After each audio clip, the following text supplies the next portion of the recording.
Livro 6, dons espirituais do primeiro século aparecendo em nossos tempos. Agora, há diversidade de dons, mas o mesmo Espírito. 1 aos Coríntios, capítulo 12, versículo 4. Capítulo 1. Curas por agência espiritual. A outro, fé pelo mesmo Espírito. A outro, o dom de curar pelo mesmo Espírito. 1 aos Coríntios, capítulo 12, versículo 9. Os fatos que atestam a substancial coincidência entre os sinais e maravilhas relatados nos evangelhos e as epifanias espirituais dos dias atuais merecem um volume inteiro. Mas posso reservar aqui, em favor desse ramo do assunto, para apenas 2 breves capítulos. Sempre que esse tema for tratado de forma completa, os resultados para o cristianismo serão incalculáveis. Agora, passados 18 séculos, não podemos conceber evidência alguma em favor da narrativa evangélica que seja mais forte do que o fato, se é que é fato, de que obras maravilhosas e dons espirituais de caráter semelhante aos mencionados no Novo Testamento vêm à luz entre nós, hoje. Se ocorrem nos dias atuais, não é concebível que tenham sido imaginados ou inventados pelos evangelistas e por Paulo. Se aparecem hoje e ainda assim consideramos a narrativa evangélica uma fábula, não sei que fato, ocorrido há 2000 anos, pode ser estabelecido por qualquer evidência histórica que seja. César pode nunca ter vivido em Roma, nem morrido na Câmara do Senado. Sócrates pode nunca ter dedicado sua vida ao ensino da filosofia, nem a ter perdido em defesa das verdades que proferiu. Dos diversos poderes espirituais exercidos por Cristo, o de curar foi o principal. Sua missão, segundo sua própria visão, era trazer saúde aos doentes e boas novas aos pobres. Quando João Batista enviou mensageiros perguntando: "És tu aquele que havia de vir, ou devemos esperar outro?" Jesus, por resposta, enviou-lhe esta mensagem: "Os cegos veem, os coxos andam, os leprosos são purificados e os surdos ouvem, os mortos são ressuscitados e aos pobres é anunciado o Evangelho." Assim também com seus discípulos. Esse poder foi reivindicado pela Igreja de Roma, como exercido por seus homens e mulheres santos, e após sua morte, por suas relíquias. Entre o que pode ser chamado de uma seita dissidente dessa igreja, os jansenistas, ele apareceu, em certo momento, de forma extraordinária. Temos hoje provas esmagadoras de que esse poder não se limita à igreja romana. Os poderes curativos do que se chamou de magnetismo vital são admitidos por todos, exceto pelos irremediavelmente preconceituosos. Essa manifestação do poder de cura surgiu principalmente na França, por vezes em grande escala. O Marquês de Guibert, um nobre francês benevolente, estabeleceu em sua propriedade de Fonchiteau, na comuna de Tarascon, um hospital no qual, durante os 6 anos de 1834 a 1840, mais de 3.300 pacientes foram tratados por meio de agência magnética, gratuitamente. O Marquês, um magnetizador poderoso, operava pessoalmente e forneceu os resultados detalhados em um relatório elaborado, no qual cada caso, com sua enfermidade específica, é descrito. Dos pacientes tratados por ele, mais da metade foi lançada em sono sonambúlico, enquanto mais de 500 foram completamente insensíveis à influência magnética. Cerca de 3/5, 1948, deixaram o hospital curados, e 375 mais foram parcialmente aliviados. Não afirmo que essas sejam curas por agência espiritual, mas foram realizadas por uma influência com a qual pouco estamos familiarizados e que, em eras passadas, foi repetidamente confundida com o miraculoso. É também uma questão em aberto se um magnetizador utilizando um agente oculto e imponderável e dedicando-se, como o Marquês de Guibert, ao alívio do sofrimento humano, não recebe auxílio espiritual. Penso que o peso das evidências favorece a teoria de que isso frequentemente ocorre.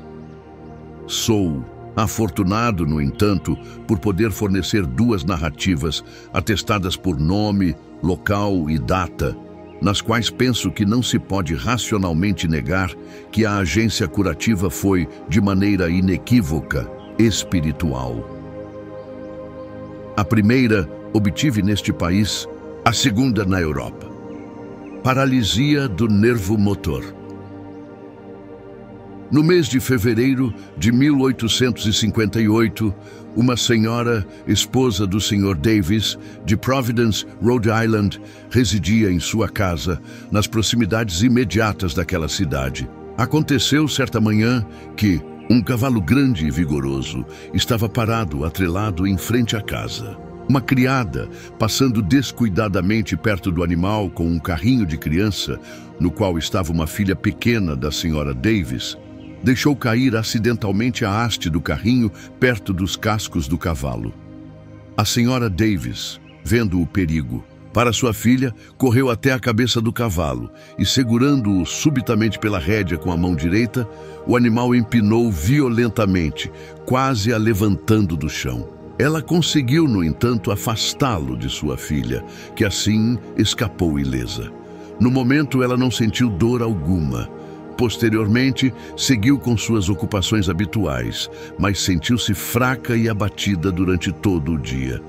Por volta das 10 horas da noite, ao sentar-se para o jantar, notou pela primeira vez uma dor no cotovelo. Quando tentou usar a mão direita, percebeu que não conseguia fazê-lo.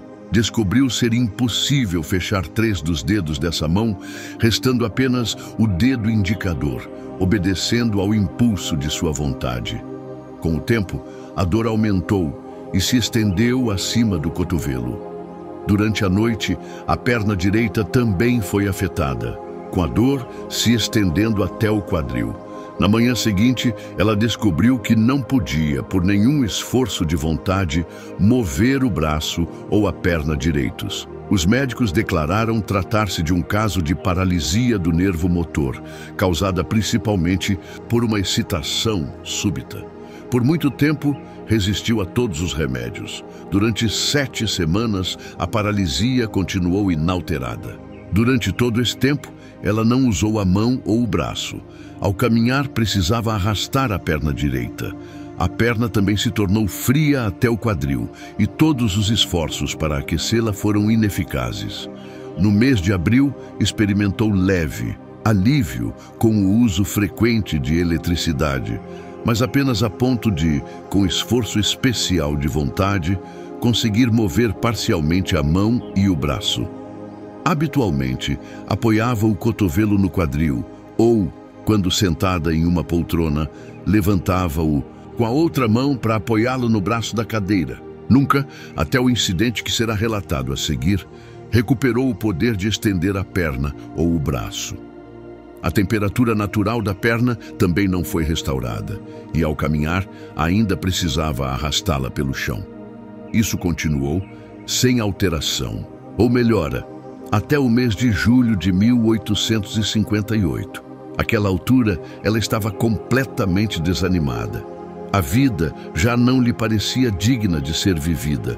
Aleijada para sempre, um fardo para os amigos, inútil para a família. Entregou-se às lágrimas e ao desespero. No início de julho, uma amiga, Sra. J., esposa de um cavalheiro bem conhecido nos círculos literários de Nova York, que estava hospedada com a Sra. Davis, propôs encerrar sua visita e retornar àquela cidade.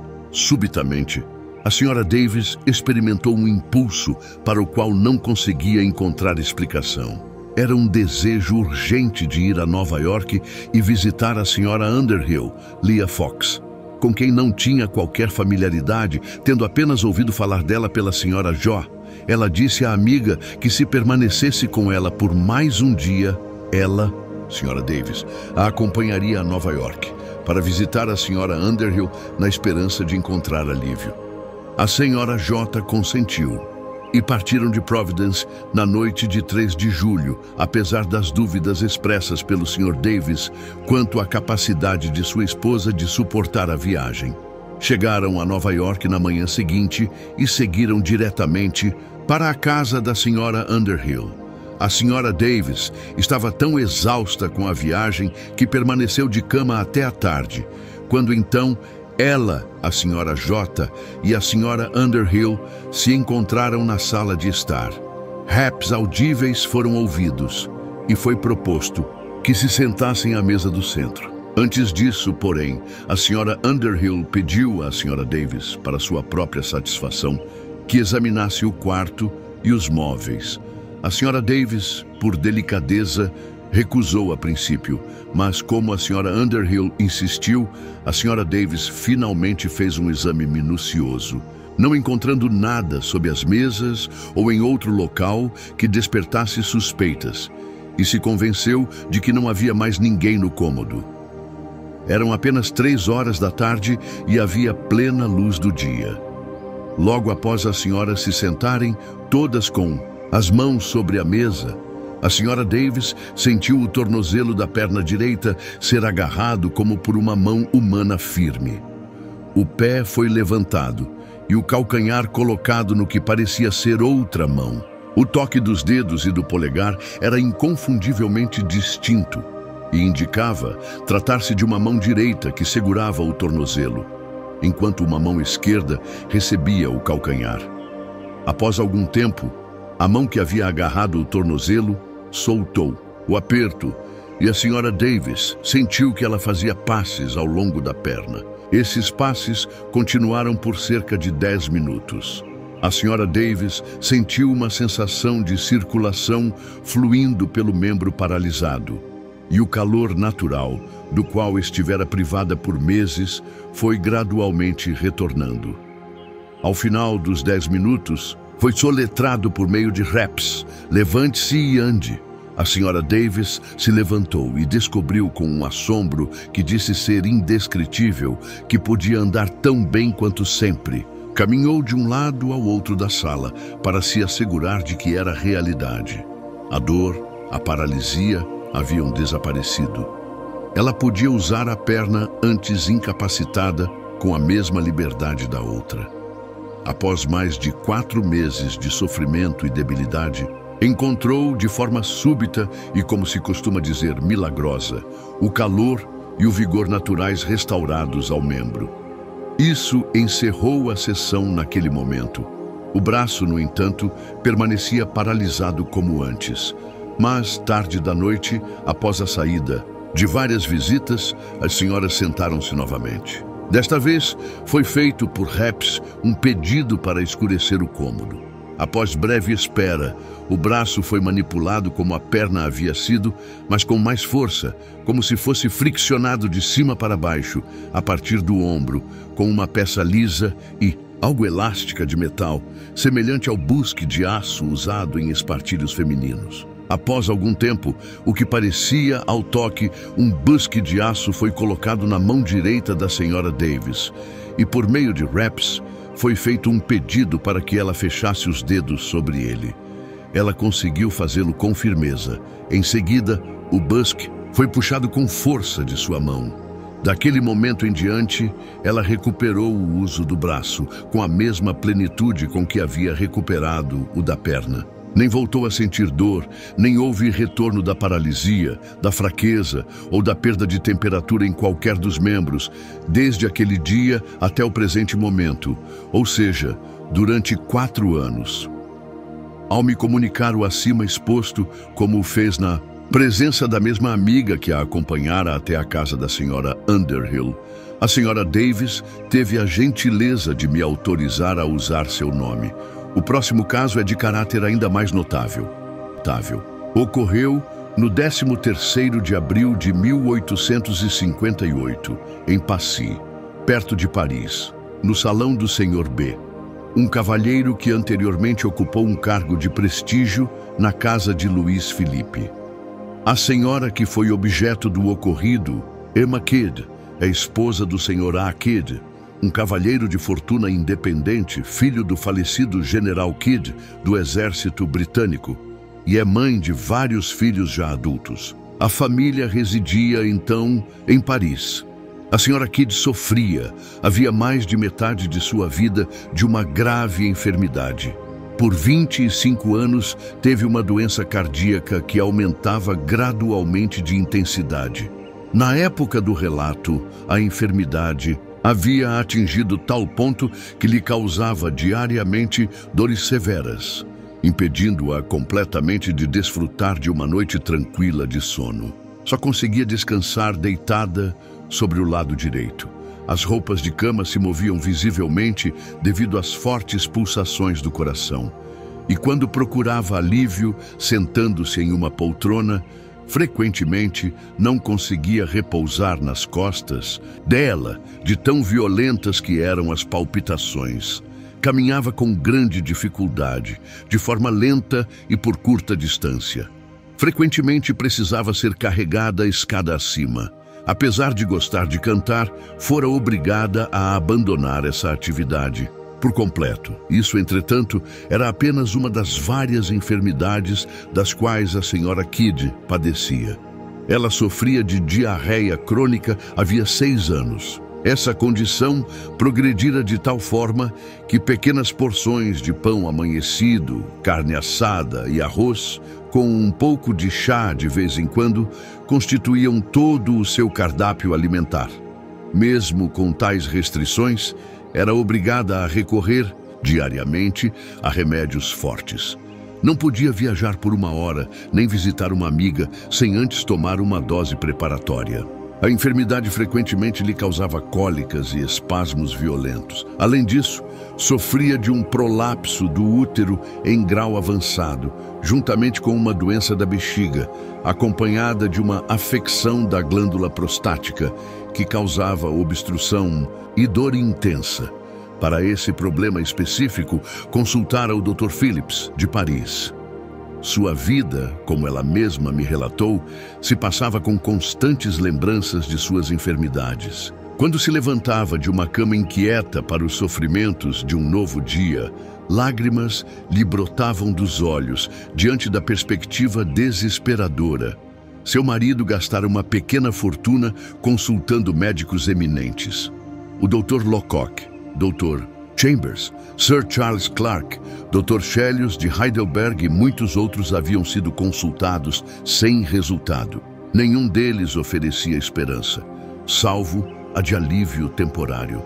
Foi nessas circunstâncias que, poucos dias antes da data mencionada, ela visitou o Sr. B., atraída por relatos assombrosos sobre as maravilhas de seu psicógrafo e os extraordinários fenômenos que ocorriam durante a escrita. Os primeiros movimentos do aparelho, tão semelhantes aos de um ser vivo, deixaram-na profundamente espantada. Após algum tempo, ele se levantou, moveu-se em sua direção e permaneceu por bastante tempo com o lápis suspenso no ar. "O que está fazendo?" exclamou ela. "Estou apenas dando uma olhada em você", foi a resposta instantaneamente escrita pelo psicógrafo. Depois de algum tempo, acrescentou: "Vejo que você não veio apenas por curiosidade ociosa, mas com um motivo mais nobre." Em seguida, passou a expor algumas de suas doutrinas peculiares, concluindo com um pedido para que ela retornasse em alguns dias, trazendo consigo o marido. A noite entre o 12º e o 13º de abril foi, para a senhora Kidd, de sofrimento ainda maior que o habitual. Ela despertou, sentindo-se totalmente incapaz de realizar a visita prometida, mas reuniu coragem e, fortalecida como de costume por uma dose de medicamento, tendo preparado outra para tomar ao regressar, seguiu de carruagem, acompanhada do marido, até a casa do Sr. B. lá. Encontrou 7 ou 8 amigos do Sr. B. reunidos e sentou-se em um canto da sala para observar os procedimentos. Estavam experimentando com o psicógrafo, como de costume, com 2 das filhas do Sr. B, tocando-o levemente. Os resultados obtidos pareciam ainda mais impressionantes do que os da visita anterior. Fora de si de tanto espanto, ela exclamou, involuntariamente, é algo tão divino que acho que, se me ordenasse fazer qualquer coisa no mundo, eu obedeceria. Ora, sua fé é enorme, Sra. Kidd, comentou alguém presente.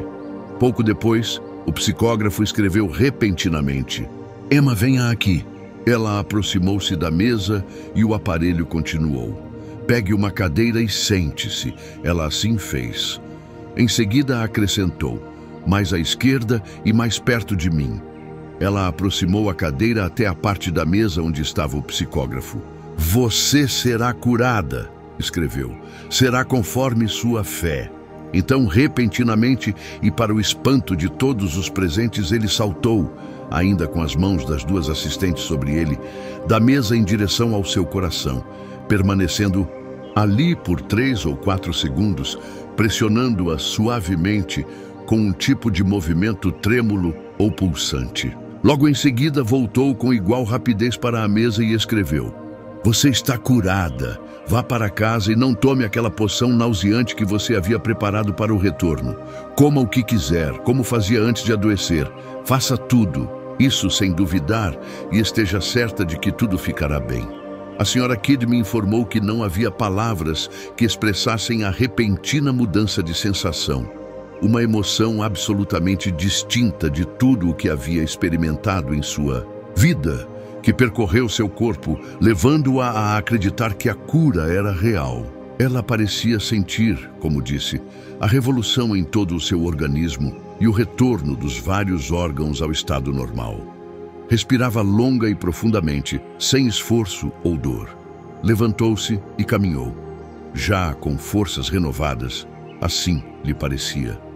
Ao chegar em casa, subiu as escadas com leveza e sem esforço. Em suma, como não fazia, havia 15 ou 20 anos. Repetiu o feito várias vezes, ainda sem acreditar na possibilidade. Jogou fora o medicamento. E desde aquele dia até hoje, não consultou mais nenhum médico, nem tomou uma única dose. Naquele mesmo dia, ao jantar, olhou para os vários pratos que no dia anterior não poderia ter tocado sem sofrer consequências severas. Ainda hesitou, por relutância natural, em prová-los, mas lembrou-se da recomendação para comer sem duvidar. Assim fez. Não sentiu nenhum efeito negativo e passou uma noite de sono quase ininterrupto, como há muitos anos não lhe era permitido desfrutar. Mais de 1 ano se passou desde então, e durante esse período ela não teve o menor retorno de nenhuma das enfermidades que haviam feito de metade de sua vida um longo martírio.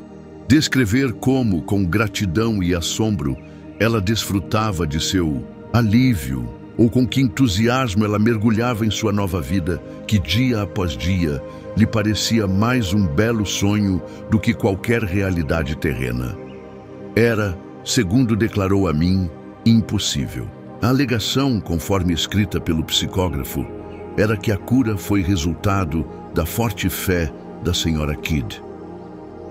Os detalhes deste caso maravilhoso eu obtive, primeiro em termos um tanto gerais, do Sr. B., o cavalheiro na casa de quem o fato ocorreu e que conheci em Londres em janeiro de 1859. E depois, durante uma visita a Paris, em minúcia, da própria Sra. Kidd, na presença de seu marido, que confirmou a narrativa em todos os pontos. Por desejo sincero de servir à causa da verdade e como prova de gratidão a Deus pelo benefício recebido tão inesperadamente, a Sra. Kidd concedeu-me permissão ao publicar o caso, para divulgar seu nome. E a isso seu marido também anuiu. Diante da peculiaridade das circunstâncias, a princípio senti relutância em aproveitar tão generosa oferta, como aliás também ocorreu no caso da Sra. Davis. Mas, após reflexão, decidi que, no interesse da verdade e da ciência espiritual, não tinha o direito de recusar tal oportunidade de autenticação. Estou autorizado também a fornecer o endereço do Sr. Kidd a qualquer médico ou outro inquiridor sincero que deseje um testemunho direto sobre o que geralmente será considerado inacreditável. O público não pode ter melhor garantia da sinceridade dos narradores. Eu mesmo tenho prova ainda mais forte, pois tornei-me bem familiarizado com o Sr. e a Sra. Kidd, e tenho o testemunho adicional acerca de sua inteligência e retidão, que qualquer pessoa acostumada ao convívio social naturalmente obtém da convivência diária com os cultos e os sinceros. Acrescento ainda o que foi declarado a mim pelo Sr. B e confirmado pela Sra. Kidd. Ele não lhe deu nenhuma razão para acreditar que uma cura poderia ser efetuada por meio da intervenção do psicógrafo. Nem, embora soubesse que a Sra. Kidd estava com a saúde abalada, tinha conhecimento de qualquer detalhe do caso. O Sr. B também declarou que a Sra. Kidd fizera muitas visitas posteriores à sua família e que por muito tempo ela não conseguia olhar para o psicógrafo, embora fosse um instrumento inanimado, sem derramar lágrimas.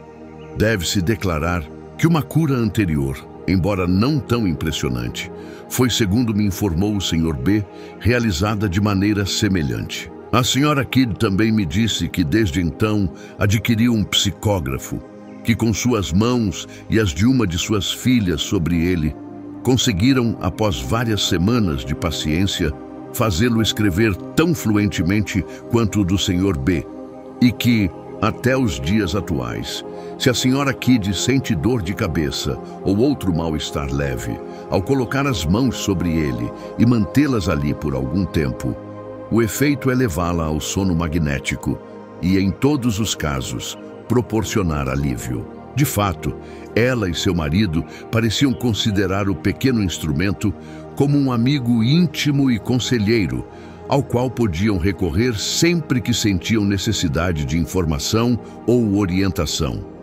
Eu poderia continuar, preenchendo 100 páginas com detalhes de curas realizadas entre nós por meio de agência magnética ou espiritual. O que se chamam de médiuns curadores são encontrados nas cidades e no interior aos montes. E embora muitos sejam farsantes e muitos outros frequentemente não consigam aliviar, isso também ocorre com milhares de pessoas que têm o direito legal de acrescentar M. D aos seus nomes. Mas mais detalhes são desnecessários. A prova de que o dom da cura é inerente a certas naturezas favorecidas é tão completa e tão facilmente verificável quanto o fato de que alguns homens e mulheres nascem poetas e outros músicos. E o espaço me falta para tocar, salvo de maneira breve, num ponto adicional. Tem-se alegado às vezes que o espiritualismo tende a produzir insanidade. Nunca conheci nem encontrei prova de tal caso, ainda que, sem dúvida, tais ocorrências existam. Temos centenas de exemplos de mania causada por excitação religiosa, como em avivamentos ou encontros campais. E seria estranho se o espiritualismo, quando seguido de maneira imprudente ou exagerada, fosse exceção à regra. Contudo, chegaram ao meu conhecimento 2 casos em que a insanidade foi curada ou evitada por influência espiritual. Em ambos os casos, a pessoa era viúva.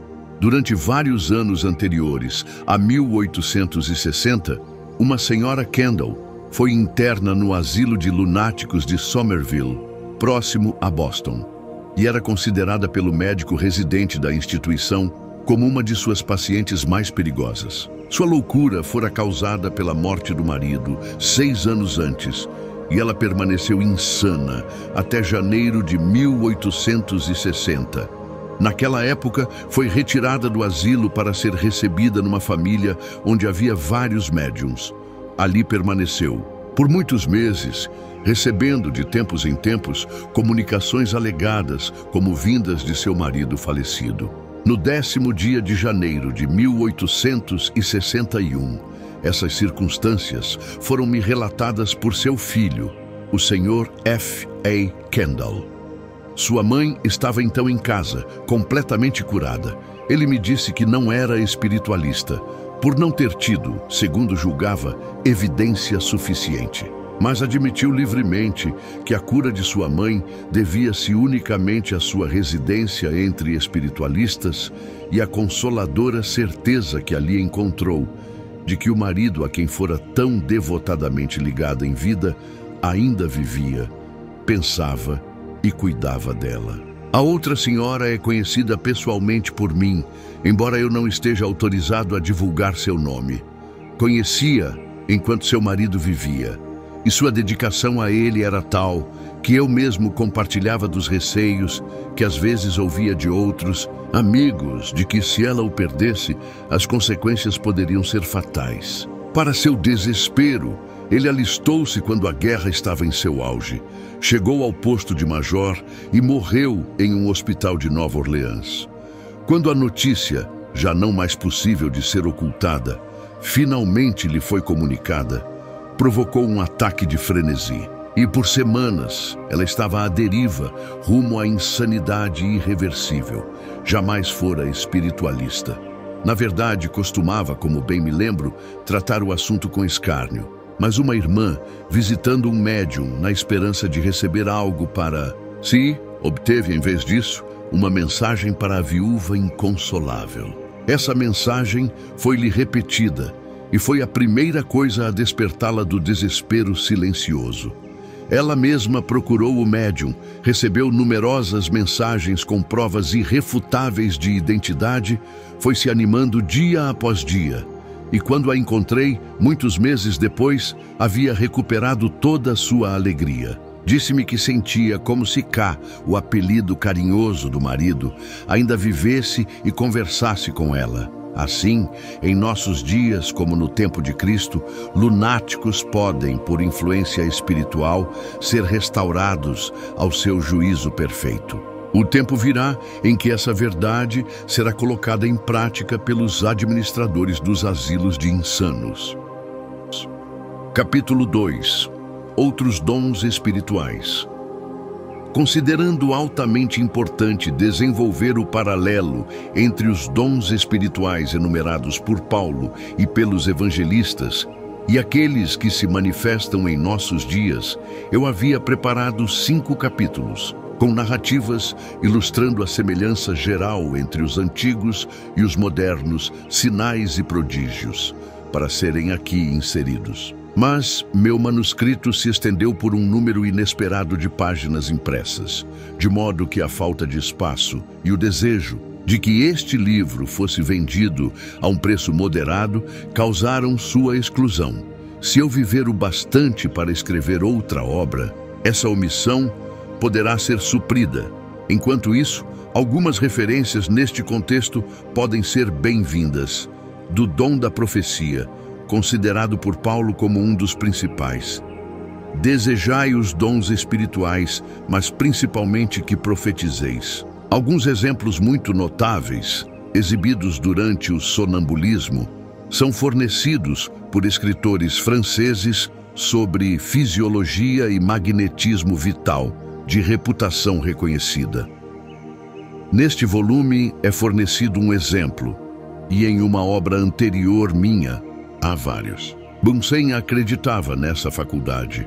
Como ilustração do texto de São Paulo, a outro, a palavra da ciência pelo mesmo espírito, eu pretendia aqui apresentar uma coleção do que tenho boas razões para considerar como comunicações espirituais dirigidas a mim. Mas agora me limito a um exemplo médio, relacionado a esse próprio poder de previsão. Dizia-se que era de Violet, e eu a obtive por meio de uma médium não profissional. Intitulo-a o dom proléptico. Existe uma faculdade que é o complemento da memória. A memória faz com que aquilo que agora não existe, mas que existiu, torne-se, por assim dizer, presente. Assim também, essa outra faculdade, chamemo-la de previsão, faz com que aquilo que agora não existe, mas que existirá futuramente, apareça, como o passado quando o recordamos, como se fosse presente. Mas a faculdade da memória é uma posse de quase todos, em maior ou menor grau. Ao passo que a faculdade da previsão é privilégio de relativamente poucos e é usufruída por esses poucos em diferentes graus. Às vezes, apenas como um pressentimento ou premonição tênue, às vezes, como uma previsão clara. A previsão, embora não seja tão comum, é uma faculdade tão natural quanto a memória e pode nos apresentar com tanta clareza quanto a memória, ou até com mais clareza, aquilo que, em relação ao tempo, está distante de nós. Nossas mentes podem, sob certas condições, antecipar de modo mais nítido do que conseguem recordar, pois nossos próprios sentimentos no presente interferem menos frequentemente com nossas previsões do que com nossas recordações. Assim como não há, na realidade, cima nem baixo, esses termos sendo apenas relativos. Do mesmo modo, quanto ao tempo, não há passado ou futuro, tudo é. Se essa faculdade de previsão não houvesse se manifestado, às vezes, ao longo de toda a história registrada do mundo, profetas e profecia não seriam palavras tão comuns como são. Essa comunicação fornece, ao menos, material para reflexão, em conexão com um assunto que não podemos esperar compreender totalmente neste mundo. Recomendo ao leitor um pequeno e notável volume folheto, sugestivo, intitulado As Estrelas e a Terra, publicado há cerca de 12 ou 15 anos pela Ballier de Londres, e desde então republicado neste país. Quanto ao dom designado no texto, a outro, o discernimento de espíritos. É menos necessário que eu o comente aqui, visto que já forneci exemplos tanto neste volume quanto em uma obra anterior. Quanto à epifania pentecostal, a outro, diversidade de línguas. O exemplo moderno mais notável já foi mencionado, a saber, os fenômenos que vieram à luz em Londres, entre os membros da congregação do reverendo Sr. Irving e que, como vimos, foram considerados genuínos por um pensador tão sensato quanto Baden-Powell. O Sr. Livermore também testemunha o fato de que recebeu, por meio da Srta. Fox, mensagens em línguas desconhecidas, tanto para ela quanto para ele próprio. Examinei uma dessas mensagens, em bom alemão, no dia seguinte ao seu recebimento. Então houve o poder que Jesus exerceu junto ao poço de Jacó, a percepção do passado oculto, provocando a exclamação da mulher samaritana a seus vizinhos: Vinde, vede um homem que me disse tudo quanto tenho feito. A mesma faculdade foi possuída, como ele mesmo nos informa em sua autobiografia, por um conhecido e muito estimado autor alemão. Finalmente, temos as palavras de Paulo. A outro, a operação de milagres, dunameon, referindo-se a outros poderes ou fenômenos espirituais não especificados. Só podemos conjecturar quais foram esses. Eu mesmo, ou presenciei pessoalmente, ou tive evidências confiáveis de vários fenômenos aparentemente mais miraculosos do que qualquer um relatado neste livro, como os poderes de levitação, de alongamento, de manipulação de brasas incandescentes sem sofrer ferimento e outros semelhantes. Quanto a algumas dessas manifestações, não estou no presente autorizado, mesmo que houvesse espaço, a tornar públicas as evidências que estão em minhas mãos.